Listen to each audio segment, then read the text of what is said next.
Nous avons également abordé les résultats d'une enquête réalisée en France auprès de producteurs de sorgho pour essayer de comprendre un peu leur motivation à choisir cette culture dans leur assolement. Donc il s'avère qu'aujourd'hui, les producteurs intègrent le sorgho dans leur rotation essentiellement pour des objectifs de diversification de leur système de culture.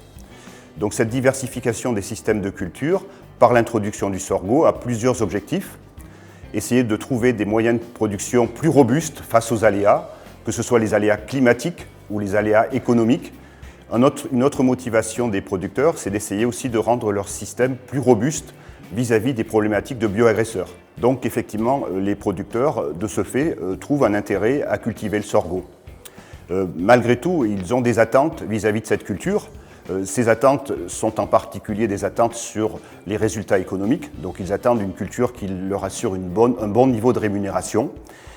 Ils attendent aussi de la part du progrès génétique, donc des variétés un peu plus robustes, des variétés qui soient plus à même d'être plus robustes vis-à-vis des aléas climatiques, que ce soit des aléas vis-à-vis de la température. Le sorgho est réputé pour sa capacité à mieux résister aux fortes températures. Des variétés également plus performantes pour tolérer le déficit hydrique.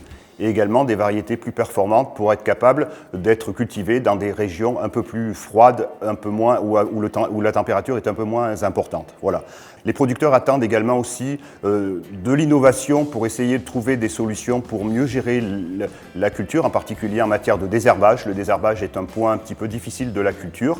Et aujourd'hui, les producteurs aimeraient disposer d'un peu plus de solutions pour maîtriser les adventices dans cette culture. On est également dans une situation où effectivement il y a une volonté d'assurer la rémunération, d'assurer la rentabilité de la culture. Donc ce qui permet de mieux valoriser la culture, c'est que c'est quand même une culture qui a un atout principal, c'est qu'elle a des charges relativement modérées. Donc le sorgho se cultive de façon assez économique par rapport à ce qui peut exister sur d'autres cultures. Et donc effectivement ça permet d'avoir un coût de production qui est modéré, ce qui lui assure quand même une bonne rentabilité. Donc c'est une culture qui est assez facile à cultiver, l'itinéraire cultural est assez simple, les outils, le matériel nécessaire pour le cultiver ne nécessite pas des outils spécifiques, que ce soit pour le semis ou la récolte. L'agriculteur peut disposer de son matériel sans avoir besoin d'investir sur des outils supplémentaires. Donc je pense que ça c'est un élément favorable à l'introduction du sorgho dans les exploitations. Et donc globalement, voilà, la demande, c'est effectivement d'avoir un peu plus de retour en termes de valeur ajoutée pour rendre cette culture plus attractive en termes économiques.